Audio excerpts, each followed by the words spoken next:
shoe technology like that also excites me. So, because obviously running is very hard and it's very personal, like what shoes are going to work well for you and what you feel the fastest in. So if I think about this last year when I first raced in, the new Saucony Elites too, like I felt so excited because I was like, I put on these shoes that had felt like the fastest to me I've ever run in. So like that was at the Chili Half that I first raced in them. I think I did one workout on the treadmill because it was bad weather, but that was the first time I actually ran on the road. And I just remember this feeling of excitement, like, oh, these shoes are so fast. And like, I was just thinking about that the whole race. And I think that's why I ran well, because I had that excitement of like, these shoes are so fast. And so in Boston, when it started to get hard, I just kept repeating that in my head. It like helped me get through the rough patches. So, because obviously, there's so many factors that goes into performance, but I think you want to have something that excites you. I think that's what's really helped me is like, you have to have that because it's such a hard sport that if you start to lose that spark, like performance will go down too, and just your enjoyment of it, which is obviously very important to keep going. I'm Rachel Hanna and I'm a renegade.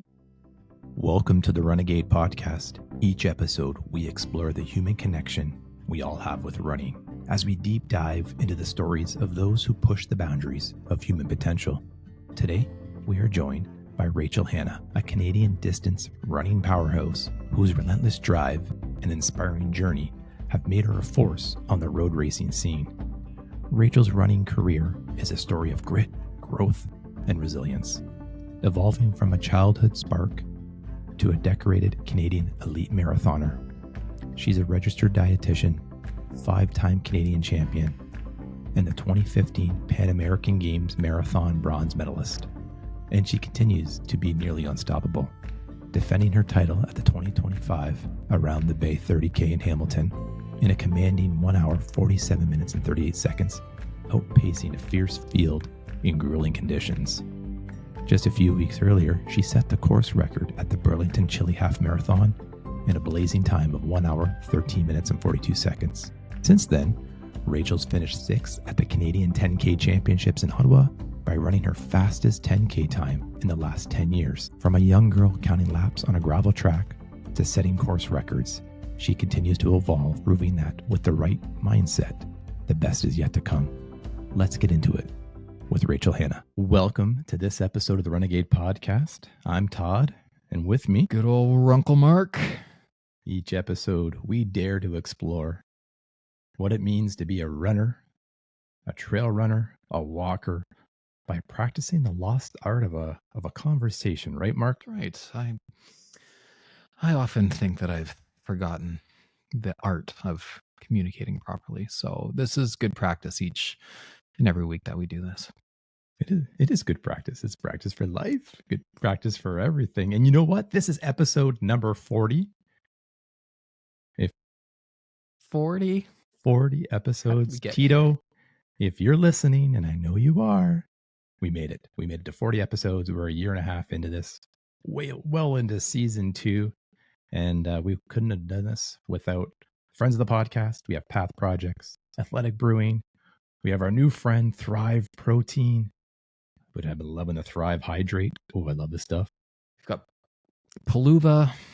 Paluva's helped us out. Paluva, We've had Ultra's helped us out. We've got fans everywhere of this podcast. So we truly appreciate those that have, in whatever capacity that you have, helped us out along the way. So, and not to mention all the great guests that we've had, all 40 of them to date. Can you imagine where we'd be without these guests? Oh my God, they would just be you and I yammering. No one wants to hear that. I think, there's a few people out there that still don't want to hear that, but and they choose to write us on that. So we appreciate you too, right? Thank you. So whether you're out winning Hamilton's Around the Bay, training to set your personal best, or training to be a better you, there is always an athletic brew for you. Athletic Light. Love it. That was good.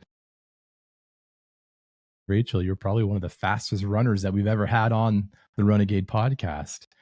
So we're definitely out of our comfort zone here. Folks, just looking at 2025, Rachel, you won Around the Bay. You set the course record at the Burlington Chili Half. You set a course record at the Forest City Half Marathon. And you came in 6th at the Canada's 10K event? Am I missing any, Rachel? Like these are unbelievable results. Yeah, no, it's been a great year so far. Those are the highlights for sure. Those were probably the top races that you mentioned there. I did do the Houston Marathon in January, but that one wasn't my fast. It was kind of in the middle for my marathon, so nothing really to talk about. But that's the only one that you missed.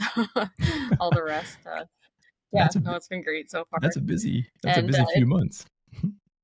yeah, and it's funny when you think about like running in the heat now and the chilly half and around the bay were quite terrible weather, but I actually felt like the best on those races. So I think I am better in the colder weather. That's kind of the sum of it. And I think you also don't put as much pressure on yourself when the weather's poor. So that could be part of it.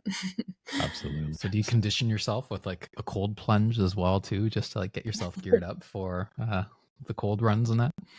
I think just going out on days like I'm not afraid to, go out when the weather's really bad and just slow my run down. Like I'm really good at running easy on my easy days. So I think just training through it really helped and just running through the rain. Like we had some sessions that were like similar to race day. So I think not being afraid to go out and run in that and just see slower splits on my watch, I'm fine with that. I use judgment with safety. Like if it's really bad and icy, like I will go on the treadmill. So I will make exceptions. I did a lot of that in January, but yeah, I think just running through it and training and not being afraid to go by effort helps me come race day when the weather's poor. So. And I imagine too, the weather up where you are just a little bit different than what we see down in the banana belt here of Ontario, right? So Yeah, yeah. And how was this winter for you?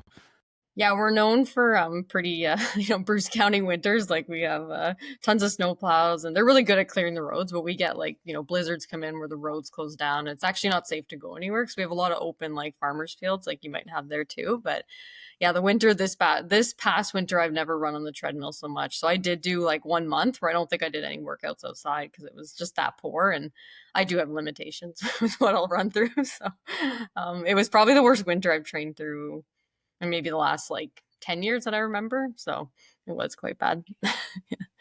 Yeah, it was a tough winter down here too. I just look back at Strava and look at the miles that I was able to run in like late January, February, and it was down over the previous winters. And I tip my hat to anybody who can run on the treadmill. Like we had Adam Pop on our episode a few months back where he set the Guinness World Record for an amputee running 24 hours on a treadmill. And we're like, Adam, how do you run 24 hours on a treadmill? It was unbelievable. So hats off to all the treadmillers out there.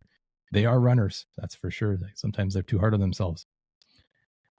Rachel, Yeah, that takes a lot of like, you have to really be dedicated to do that. That's amazing. Like after I've done, I think the most I've done is 2 hours. And after that, I'm like, I need off. So 24 hours, I can't imagine. That takes a lot of mental strength. A lot of Netflix. That's what Mark was always saying, right? Got to load up the Netflix. Yeah.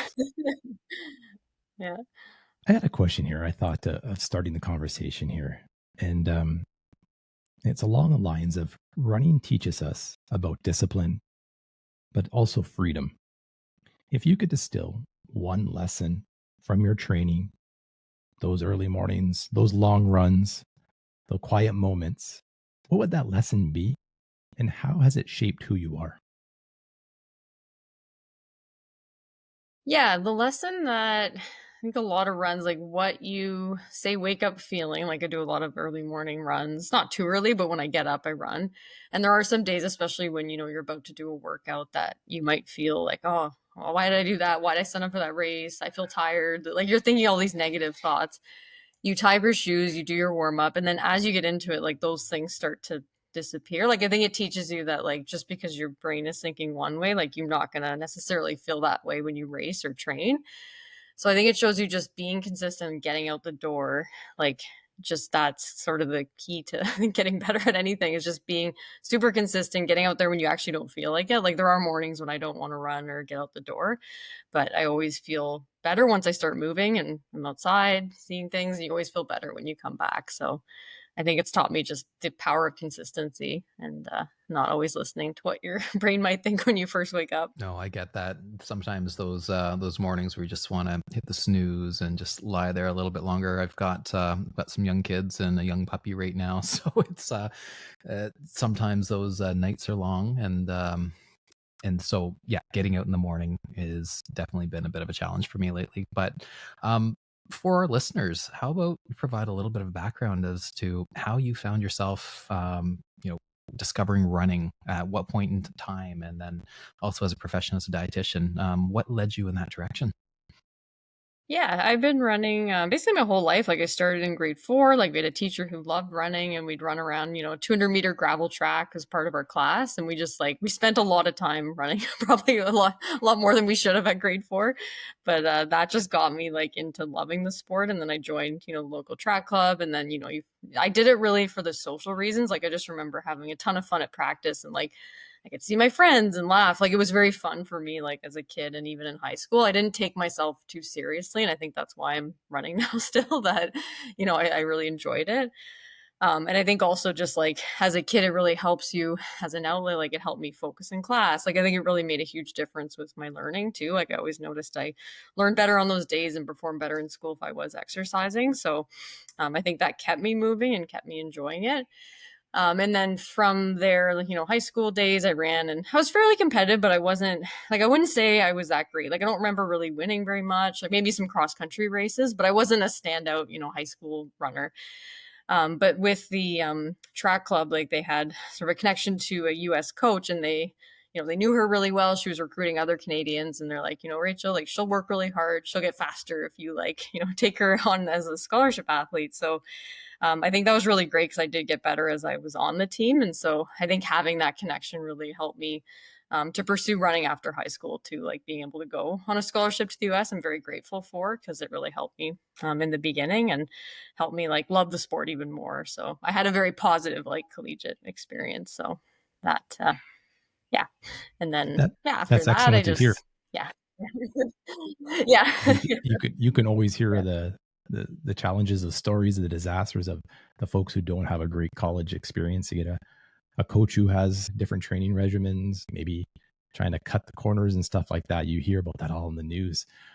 What university did you run for? Yeah, I went to Georgia State in Atlanta, Georgia. So, my coach Jessica, like she was at our wedding last summer. Even like I've stayed in contact with her because she was almost like a second mother to me. When you're 17 and you're going to the U.S., like it's a scary thing. And so she was just so like wonderful and like didn't overtrain us, and just was like the coach that you want when you're that young. So I think that made a huge difference. And then after university, like I really only had a year or so where I didn't run very much, and I would say that was one of the more challenging years of my life. Just like stress wasn't great, sleep, like all these things that, you take for granted when you're running so much and you just kind of feel good all the time. So that got me back into running again after I finished my nutrition internship to become registered dietitian. So after that, I got back into running, and there was a year or two there where, I had to get my way back into fitness because you take time off. And then, I would look at some workouts and I'm like, I'm not even running, within my marathon pace within 20 seconds for a 1K repeat, like that type of building back, which I think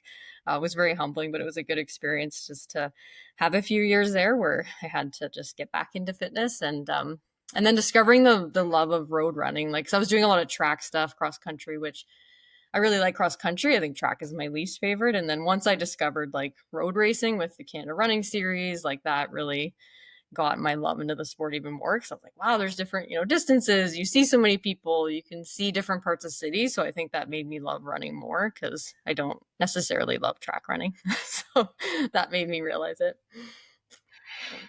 And then you were able to bring together, being a dietitian and running. And how, at what point in time, I mean, I'm assuming that perhaps you've always lived a healthy life and maybe made some great choices when it comes to food. For me, I eat a lot of leftovers from the kids when they can't finish their plates. I hate waste, right? So what, I guess, what made you become a dietitian? Yeah, I was always interested in like the science of food, and I always wanted to help people be healthier and be a counselor. Like I actually started in psychology, and I studied that for my first 2 years at college. And then luckily the program had nutrition. I didn't even sign up for that in the beginning. I didn't even check ahead of time when I went to go to school there. And then my best friend at the time, who's on the team with me, she was like, yeah, nutrition looks really interesting. She was in a different major too. And she's like, well, why don't we both switch? We'll help each other through.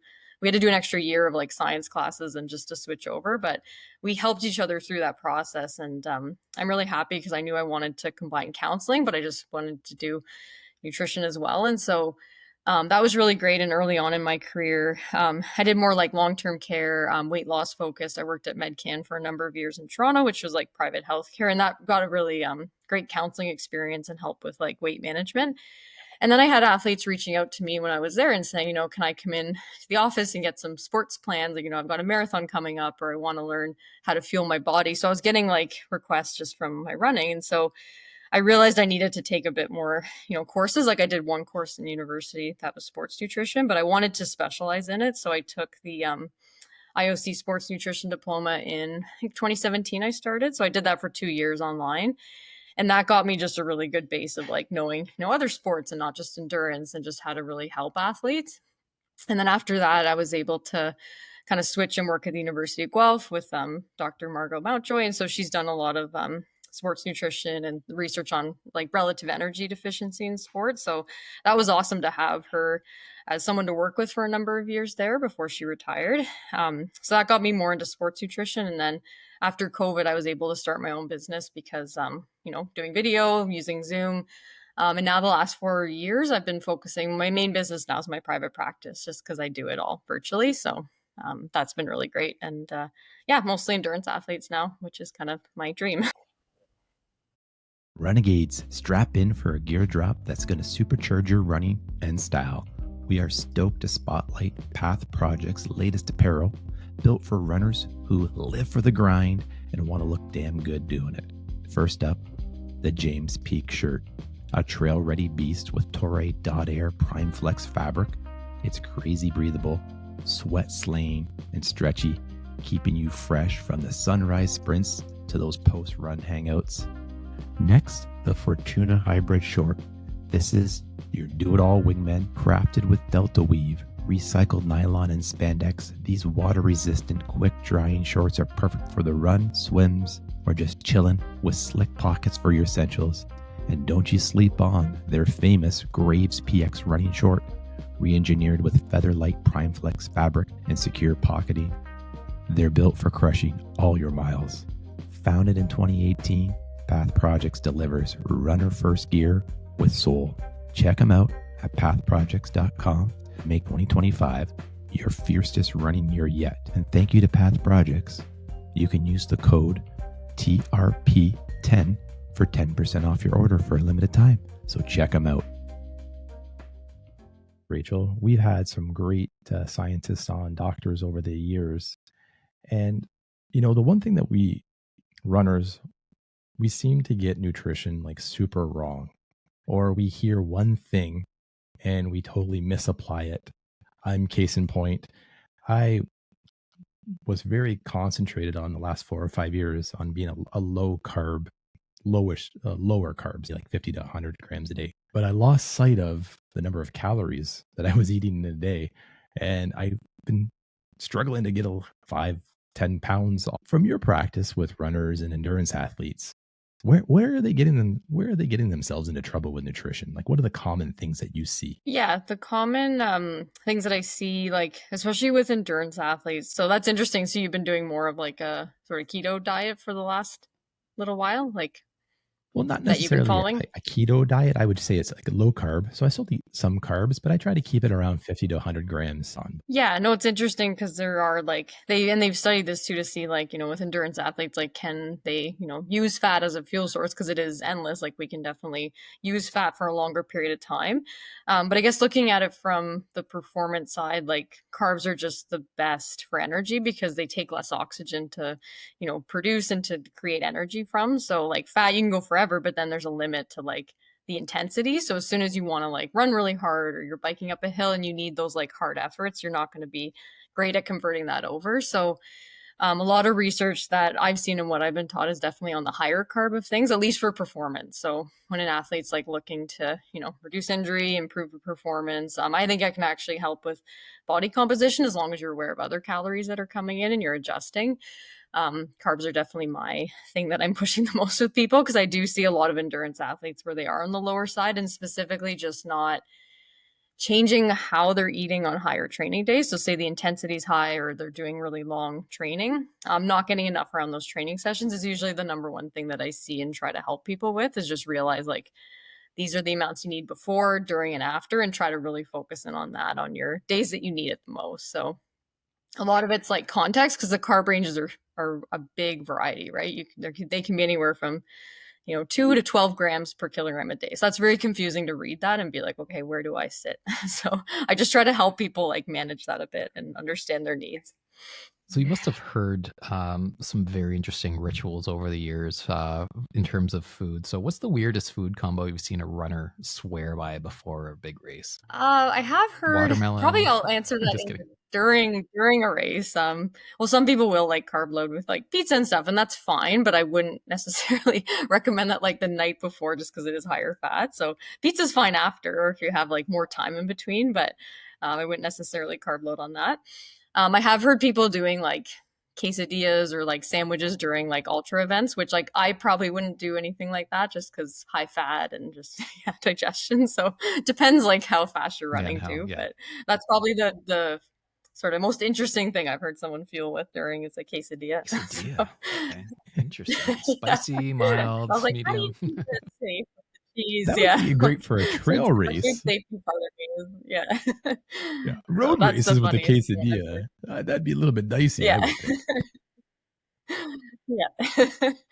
I'm not sure how you fit that, but yeah. How has your racing strategy changed over the years then with fueling, Rachel, from when you first got into the marathon till now? You talk about the importance of carbs. Were you always focused on carbs, or what has the latest science showed about carbs? Yeah, it's my carb intake improved a lot after I took that IOC Sports Nutrition Diploma. I think because I realized like in all like so many of our sessions were showing research papers and how athletes don't have enough carbs. So I think it really the message started to be very clear. And then that was around the time I was doing more marathons. But when I first started doing them, I was not taking in enough carbs during my training or my races. And I did get some bone injuries. And I think that was a part of the puzzle that like I was missing. I just wasn't having enough before, during, and probably after too, my training sessions. So once I figured that out, because I was finding it very hard to get more than, say, if I remember, I was probably doing like 35 to 40 grams of carbs an hour for like high intense training and like my marathon, even my first one in Ottawa. I think I was having about that. Because I found when I went higher, I just wasn't tolerating it very well. And then when I switched over to using Morton products, and I combined that with just training my gut over session and session, like that really helped improve it. So just finding like a product that you like and you can, you like the taste of, the consistency, like it's really important to find that. Because now I'm able to take in like double that. So I'm usually about 70, and I want to try to get higher this next build too, because there's a lot of ranges for carb amounts, and it's just finding what works well for you that you can like kind of go the highest you can with tolerating it fine. So that's been like a huge change, is just like, using products that agree well with me. So and I think that helped a lot with injury too. I've had it's been really helpful. And just like the hydrogel, I do find effective, because often people, talk with them, they're like, well, the price is a lot higher. And I'm like, because it is leaving your stomach at a faster rate. So that's kind of part of it, is that they really did great with patenting that technology to make it digest faster. So, but yeah, it did make a difference, because I had probably 5 bone injuries within 3 or 4 years. And so I improved a lot of things, calcium intake, my timing, but definitely the fueling within and during, that really improved. And that I've been good the last 5 years. So that's been part of why I've been consistent. So I was just looking at the back of my Tasty Partake Brewing beverage here, and I see that there's only 3 grams of carbs in it. So it would take a lot of these to get to the 40 gram level before like a nice long run there. So I think I have to work on a few other things or find some alternatives there. But what would you say? I know you were mentioning earlier how, quesadillas or pizza for like even like a recovery, but is there an ideal food and then an ideal timing after like a big marathon or a long race that you'd recommend?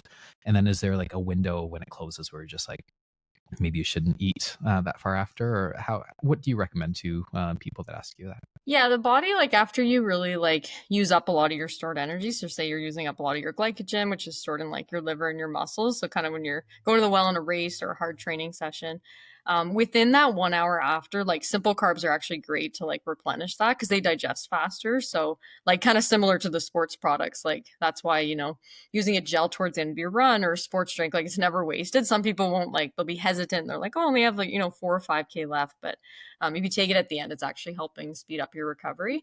So you actually do want some simple carbs during that time. And simple carbs could also be, adding honey or maple syrup. So you have a piece of bread after with that on it. That's going to actually help your recovery a lot. And then you want to focus on protein after that. So, because a lot of people, I think that's another thing I try to like just help people realize is like sometimes protein's really high and then it fills you up a lot. So if you're having too much protein after and not enough carbs, after that initial hour, so saying that like 1 to 2 hours after, you actually want to have a ratio of like almost 3-to-1 carbs to protein for recovery. So most meals will be that ratio. So say you're having, a sandwich with some type of meat on it, like, and then you have, fruit on the side, like something like that would be an example of it. But yeah, you do want to make sure you're getting both of those things, and actually like fat's not really like a priority at that point. So it should be like a pretty low fat meal. And then once you kind of get past that 2 hours, then you can kind of eat normally. But I know a lot of the guidelines say to eat like almost every hour on the hour, like after a big session, which is not always practical if you have to go to work or get back to your life. But it's that's the ideal way, at least, to fuel afterwards, too. And that's for sessions that you're really like, going to the well and using up a lot of stored energy. Or if you have less than, say, 8 hours, like say you're doing double days, you're a triathlete, or you're just doing 2 sessions in a day, that's where that recovery window becomes really important because you're going to feel better for your second session too, if you can eat ideally within that hour after.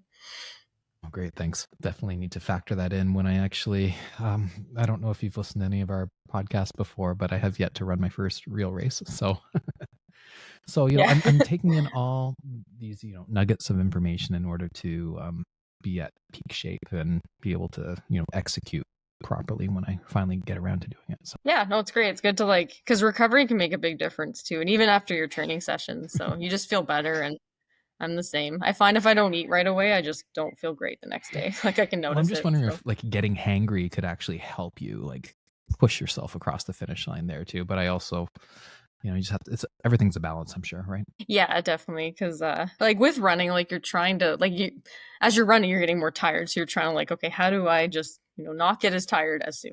Like how can we delay fatigue? That's another way of saying it. So having like a higher carb amount can definitely help with that. So it's still gonna hurt and be hard, but it can hurt less if you're feeling properly. Our last episode, we had Joe and Jillian from Thrive Protein on, and Jillian is your biggest fan. She's your biggest fan, and we were arranging to get her to come on the podcast, and she's like, "You should reach out to Rachel and see if you could get her." And that's when I reached out to you on like a Sunday, and you're like, "Hey." I think I realized that you just won around the bay as I was talking to you in the afternoon. And I'm like, wait a second, you just won around the bay? So that was like the fun, maybe 2 degrees of Kevin Bacon that we always find in the running world here. What I found amazing about your running career and your running journey is you talked about it. You started off on the track, cross country, then you got into the road. You're an elite marathoner. You're an elite half marathoner, 10K. You're racing all the different races, the different distances. How do you train for those different distances? Because, one would say that the marathoners, they have to focus on their marathon training, but you're living proof that you can get fast in every distance. What's your secret, Rachel? Yeah, I think like paying as I get older and just, I guess we can say more wise with age, making less training mistakes. I think paying more attention to the recovery side, like I would say now I'm a lot better at like making sure I sleep more. The nutrition side, like I'm very consistent with how I eat now, whereas before, like I wasn't as consistent. And that's where you can have more breaks in training. Cause if you get injured, you have a bone injury, like that takes you out for, months and months. So the consistency and just being smart with the recovery part of it. And then the training aspects, like if we look at the marathon, like I think, year after year, the more running you do, like you just develop this really good aerobic base. And then there's always times in the year where I do focus on speed, like where we try to do, some track sessions or, for example, like my workout on Tuesday, I wasn't doing anything above, 2.5 minutes of like quality. So I'm trying to really still work on speed within my sessions because that's the one thing when you kind of get further away from, the track days, you start to lose that speed ability, which I actually think can really help the marathon. Because if you're doing stuff at a faster pace, it makes marathon pace seem a lot easier, and it just develops some different muscles too. So I think, combining speed in with the training, that really helps. And then having blocks where like I am doing 5 and 10K, like I always like that, those months of the year where I can like focus on shorter stuff. So generally I'll do a spring and a fall. And then in between, once I recover, I drop the mileage, do more like speed stuff and shorter workouts, cut the long runs too. So I find that makes a difference. And then when we get about like roughly 3 months out, I don't really consider it marathon builds anymore, just because I'm always training. So it's not like, oh, now we're starting marathon training. I'm always training throughout the year, but I get more specific with the only thing that really changes is my long runs start to get longer and my quality starts to get like longer during those sessions. But my midweek sessions don't really change very much. And the mileage goes up a little bit now, but I'm learning that I don't need to do as high as I think I thought before in terms of total miles. Like I have to make sure my quality is still there. So say I get to a workout and I'm just like,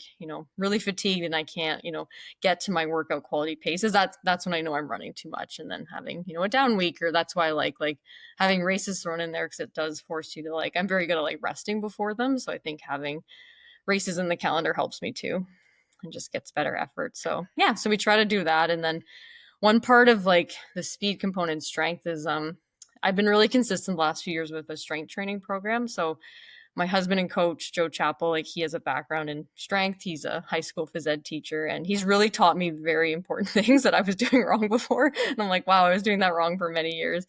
So I think having a better strength program's really helped me, because I notice it now when I try to do speed. Like I feel like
Most runners hear that, Rachel. They don't want to hear that. They don't want no strength training. That's going to cut into the running and all that fun stuff. But yeah, that seems to be a key element.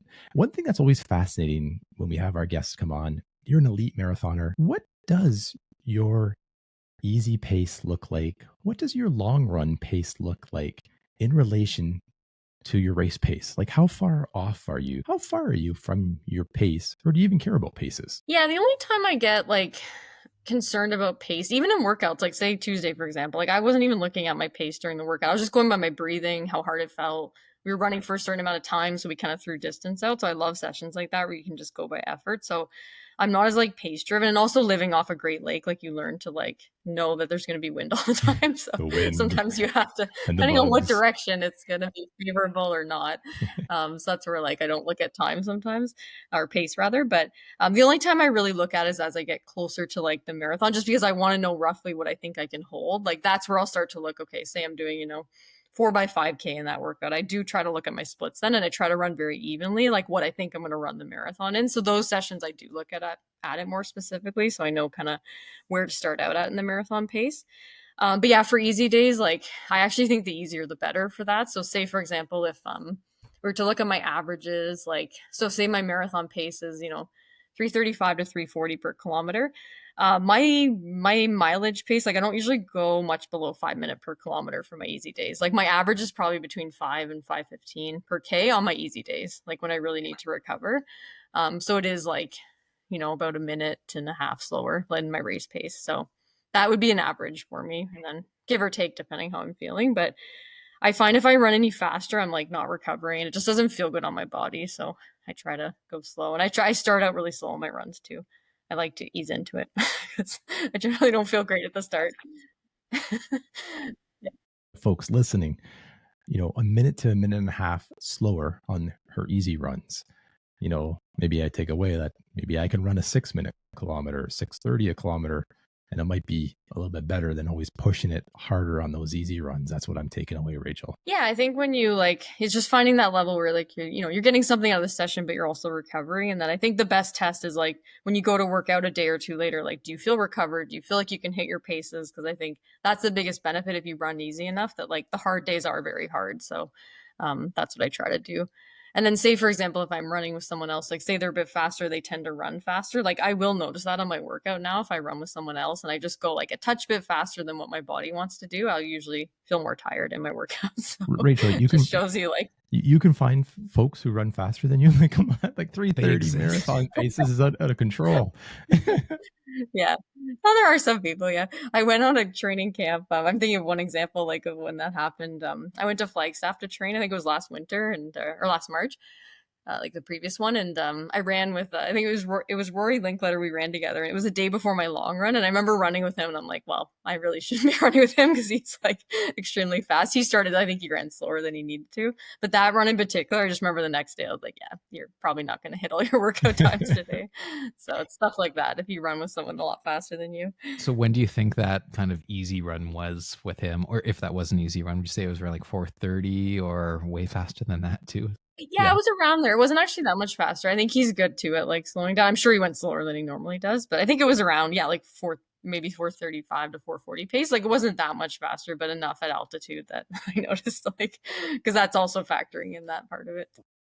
I have a question for you on over the years, you must have seen a lot of different fads when it comes to food and like preparation and what you're loading on. And I know that we've talked a little bit about like a lot of carb loading and that too, but is there anything unique that you've also seen over the years, and like certain fads that you have just advised people to steer absolutely clear of, that they just don't work? Yeah, the one major one, like we kind of touched on, is like, like lower carb and just like higher fat intake. Like I think that type of eating, like that did emerge at a certain point, and I had a lot of athletes like following that or just asking questions about it. Usually it falls in line if there's like some type of documentary or something on it and someone's following that type of eating.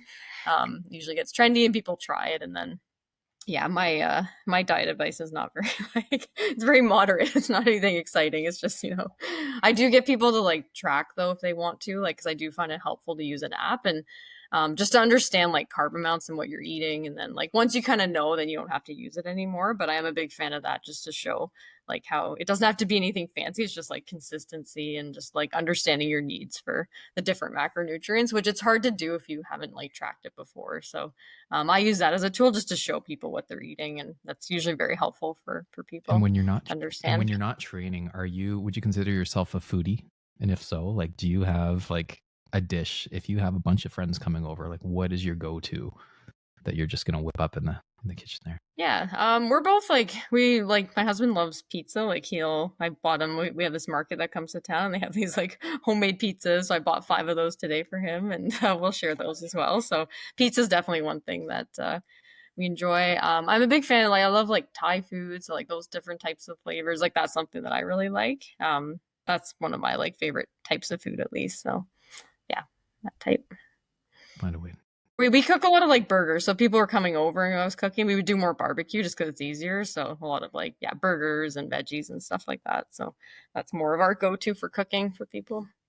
That's fun. We do the same thing, nothing like making it from scratch and putting together all the different types of, I think we had some olives and some feta and that in the last batch that we made. So it's quite tasty. And Nice. very nice. Rachel, you have a great running story, and you've seemed to unlock something special. You are setting you're racing personal best. You're setting course records, and you're doing this later in your 30s. So you mentioned this earlier, like it takes a time to build a foundation. Yeah, I think having, like, we think about the last couple years, like think excitement, like having excitement for something that like thrills you. So whether it's, yeah, a new race distance you haven't done or going after that record, like being like, oh, wow, I think I actually can get that. I think the excitement part of it's big. And then just like the technology, like I'm so big on, like using like the sports fuels and like what amount of carbs. Like I think that is very exciting to me. And just coming out now with, bicarb system and like using that in my races now, like from Morton has been exciting too. Cause it's just another thing you add in that like can make a very small difference, but it's still meaningful because you're like, oh, I'm taking, this product, this is going to help lower the sort of, rising acidity in my muscles. Like when I use that in races now, I feel a bit more excitement because I think it helps just with reducing the pain threshold a little tiny bit. So I think having new like products to use and test like has been exciting for me the last few years. Because people ask me about it, so it's really important to like use it in training and racing so I can describe it to people and just see if they benefit from using it too. So I think, yeah, like people are talking more about fueling now, so that is very great that like more people are fueling better too with like tons of different products out there now. And then shoe technology, like that also excites me. So because obviously running is very hard and it's very personal, like what shoes are going to work well for you and what you feel the fastest in. So if I think about this last year when I first raced in, the new Saucony Elites too, like I felt so excited because I was like, I put on these shoes that had felt like the fastest to me I've ever run in. So like that was at the Chili Half that I first raced in them. I think I did one workout on the treadmill because it was bad weather, but that was the first time I actually ran on the road. And I just remember this feeling of excitement, like, oh, these shoes are so fast. And like, I was just thinking about that the whole race. And I think that's why I ran well because I had that excitement of like, these shoes are so fast. And so in Boston, when it started to get hard, I just kept repeating that in my head. It like helped me get through the rough patches. So, because obviously, there's so many factors that goes into performance, but I think you want to have something that excites you. I think that's what's really helped me is like, you have to have that because it's such a hard sport that if you start to lose that spark, like performance will go down too. And just your enjoyment of it, which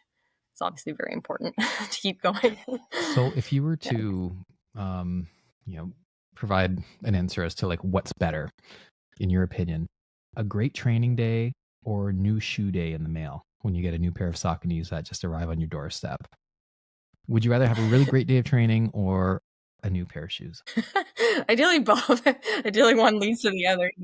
Put them on and you have a great day. But no, it's so funny because with the new shoes, like I will only race in them right now. Like I want to keep them all year. I made a pact to myself. I'm like, you're only going to race in these so that they feel fast race day and you still have that like same excitement. So I've been training in like the version 1, which is still fast to me. But yeah, I just pick and choose like when I'm going to use fast shoes. Like I'll only use those ones like once a week max for certain workouts. And then some I'll use ones that do feel a bit heavier to me. So I think it's good to switch up the shoes too, but yeah, both are exciting. I did. I'm smiling like a Cheshire cat here because when we think back when we were younger and you got that fresh pair of shoes, right?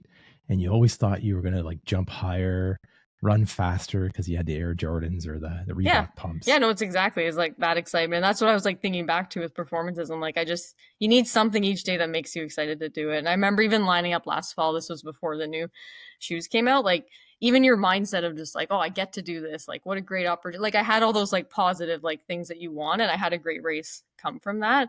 And then if we look at my Houston race where like the weather was bad, it turned the night before and I just felt negative going into it. And sure enough, I didn't run good. So it's like your mindset makes a huge difference like before you even start. So there's something to be said for that. One of the last guests, I was going to say one of the last guests that we had on, we were talking a little bit more about caffeine. So do you espresso load before a great run as well too? Just not only do you have the new shoes on, but you have you wake up, you're well rested, but then you have that boost of caffeine in there just to like get you through. Yeah, I'm a big fan of caffeine.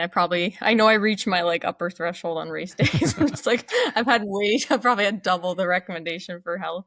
But yeah, no, I do find caffeine helps. So I'll use like I'm a coffee drinker, and then I find with races, I have found a tested like caffeine supplement that they like regulate that's certified. So I'll use that because I know exactly how much I'm getting. I find if I drink coffee too close to races, it upsets my stomach. So I'll use that for like race day and then like important workouts too, if it's in the morning. But I find that helpful. And then caffeinated gels. So I kind of I figure out the amount I want per the race and then I just spread it out evenly. So the caffeine guidelines are anywhere from like 3 to 5 milligrams per kilogram of body weight. So if you're trying to figure out like, okay, how much should I have during my marathon or my long run or my longer session, even if you're not running, you can use those guidelines to just figure out what works for you. So I usually take that and just divide it up. And it can take like 30 minutes to an hour for it to like peak in your body. So that's good to keep in mind. But yeah, I'm definitely a fan. I think it helps a lot. But you do have to try it out because some people don't respond well to caffeine. So, but you would know that if you if you took it and you're like feeling off, then you don't metabolize it well. Hazelnut vanilla. It's prices are going up though for coffee this year, so I might have to find an alternative. So some of these supplements, hopefully they haven't been as impacted as well. But Mark's got his hazelnut coffee ready to go, and I'm just buzzing along, and no coffee in sight. Got my gels. Yeah, switch to the gels. And no, it's interesting because like coffee, like, I can drink it later in the day and sleep fine, but I find caffeine supplements are actually like, they're a bit more effective too. Like they just work better than compared to coffee. So if you're looking for like performance wise, obviously you don't want to just take caffeine pills throughout the day, but but when it comes to I'm willing to try anything. Better. I'm going to go back to something you talked about, the mindset. You talked about the Houston Marathon, going into the Houston Marathon, and maybe you weren't in the best mindset and then you didn't have your race. Yeah, no, especially the marathon, because it's like, in my opinion, probably the most challenging like race distance. I'm sure it could be argued, but at least for me, it feels the most challenging. There are moments, because especially like, you have your anticipation of like, okay, I can run this pace. I've had like great training. Like I had a really great training block. I felt the fittest I'd ever been. So my expectations were very high going into it. I was like, I'm here to run personal best. It'd be great if I could like get on the world's team. Like I had very high hopes of it. And then I think when you start to run and you realize, oh, that pace feels more difficult than I want it to feel. And then I think the weather really played a role in my head because it was like windy and cold. And like, I got too negative from the start. In that race in particular, I remember getting to halfway and I was like, do I drop out? And then I started to like find a group to run with, and that brought me back into the race. So I always find there's moments where you can feel really low, and usually it's when you find yourself on your own. And then I found some like people to run with, and that helped me like stay in it. So even though I didn't run my goal time, I was still proud that I could like push through, because I think there's still some learning as long as you're not physically hurt and you can like continue to run. I did learn a lot from that race just on the mindset part of it and how much of a role that plays, because it could have been minutes like that I could have ran faster had I like just not thought so negatively about the weather and just ran. So I think I talked myself out of it before I started. We do that ourselves. We talk ourselves out of it. Say like even you were mentioning when you first started running at school, it was to be around your friends and you're laughing and having a good time. So that's your happy place, right? So, find a group, run with them for a bit, you'll get charged up, and then you can run right past them and have a personal best. Yeah. Right? So yeah, I think that's important. You have to like whenever I've talked to any sports psychologists or anyone who like specialize in this, they always say you have to like trick your brain to like think different, because you're doing such a hard thing with like exhausting yourself that like you have to find ways to like keep yourself motivated. So get to that landmark, get to that group of people, like anything that helps break it up is really important to learn like what works for you. And I think that's applicable in all aspects of life. You just have to sometimes trick yourself. Absolutely. We got to get Mark running. Maybe Rachel, maybe you can come on down to the Windsor Waterfront Half Marathon. It's the big race coming back to Windsor. Yeah, and if you run an extra slow, easy run, I might be able to keep up to you. So, awesome. Yeah, that'd be great. That'd be a great race to do, especially if it's local. Like, there's something really nice about like racing close to where you live. I think it's great. That'd be awesome to do. It does, yeah. It makes life so much easier. And we love calling attention to the great Canadian athletes. And in 40 episodes, we probably had half our episodes dedicated to like great Canadian athletes of all ages. And not just athletes, scientists and doctors. It's fantastic. And, Rachel, we really appreciate you joining us, coming on an episode. Thank you so much for having me. This was a great discussion, and yeah, thanks. Absolutely. And if anybody needs to find you online, where do you recommend them seeking you out? I have a website, rachelhannahRD.com. So that has like just a little bit of information and a booking page. And that's great. Or Instagram, same name, Rachel Hannah RD. So that's all my handles and my Gmail. So it's easy for you to find me. Nice and easy. Well, Rachel, again, we really appreciate the time that you spent with us today. And we look forward to seeing you be super fast in everything that you do. So I just still mind boggling. Sure. So wonderful. Thank you so much. Awesome. Yeah, this was great.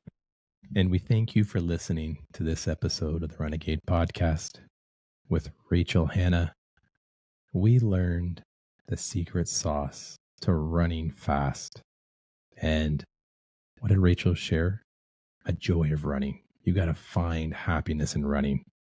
And the one thing I took away was Rachel and her favorite pair of fast running shoes, concentrating on that when it gets tough.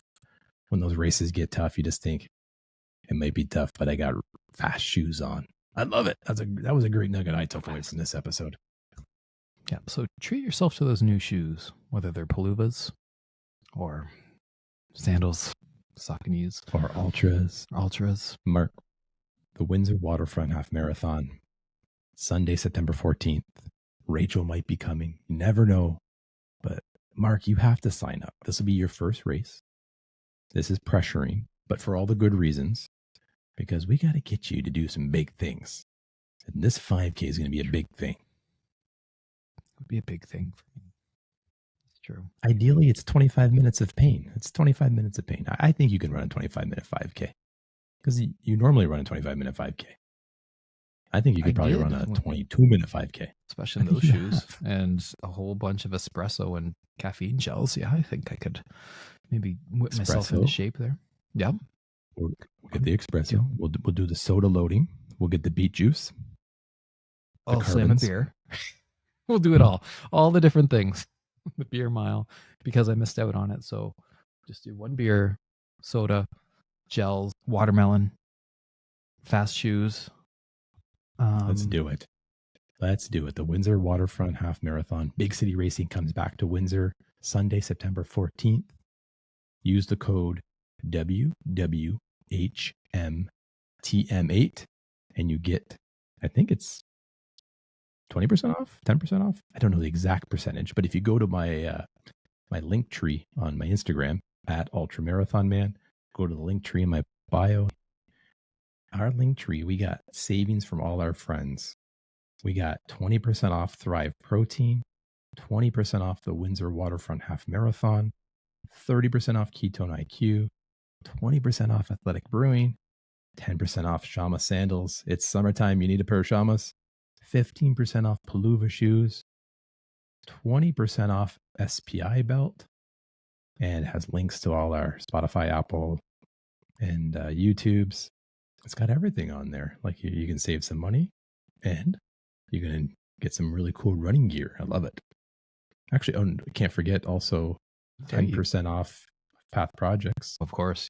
So you can be clothed, get shoes, you can eat, you can have Athletic Brew. You've got it all covered. I don't think there's anything else you really need. You can race. I think that's the most important part. And we thank you for listening.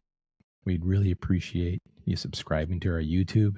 You can like and comment on all our podcasts on Apple and Spotify or wherever you are. All that social sharing, that's pretty tough to say. All that social love helps continue to bring this great guests, great episodes to you. And we really appreciate you, our Renegade listeners. My name is Uncle Mark, and I'm a renegade. And remember, in a world of runners, be a renegade.